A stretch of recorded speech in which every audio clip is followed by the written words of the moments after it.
Hello guys, എൻ്റെ birthday vlog കണ്ടാലോ? ആദ്യം ഡെക്കറേഷൻ.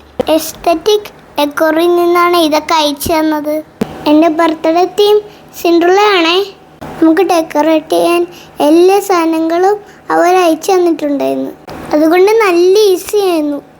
എങ്ങനെയുണ്ട്? അടിപൊളിയായിട്ടില്ലേ? Thank you aesthetic decor. അങ്ങനെ നമ്മളെല്ലാവരും തന്നെ കേക്കൊക്കെ കട്ട് ചെയ്തു. പിന്നെ നമ്മൾ ശരത്ത് മാമനെ കാണാൻ പോയി. എല്ലാ വർഷവും ശരത്ത് മാമൻ്റെ കൂടെയും കേക്ക് കട്ട് ചെയ്യും.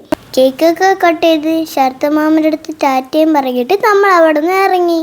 പിന്നെ നമ്മൾ പോയത് സ്നേഹസ്പർശത്തിലായിരുന്നു. അവിടുത്തെ അമ്മൂമ്മമാർക്ക് എൻ്റെ വകയായിരുന്നു സദ്യ. അമ്മൂമ്മമാരെയൊക്കെ കണ്ടിട്ട് നമ്മൾ പിന്നെ അവിടെ നിന്ന് ഇറങ്ങി. ഇനി ലുലുമോൾ. എൻ്റെ ബർത്ത്ഡേക്ക് അച്ഛനും അമ്മയും ലുലുമോളിൽ കൊണ്ടുപോകാമെന്ന് പ്രോമിസ് ചെയ്തിരുന്നു. അങ്ങനെ ഞാൻ ഫണ്ടൂര ഫുള്ള് കറങ്ങി. എനിക്ക് ഇഷ്ടമുള്ള എല്ലാത്തിനും ഞാൻ കയറി. എനിക്ക് ഏറ്റവും ഇഷ്ടം ഫണ്ടൂരയിൽ പോവാനാണേ. അങ്ങനെ ഞാൻ എൻ്റെ ബർത്ത്ഡേ അടിച്ചു പൊളിച്ചു.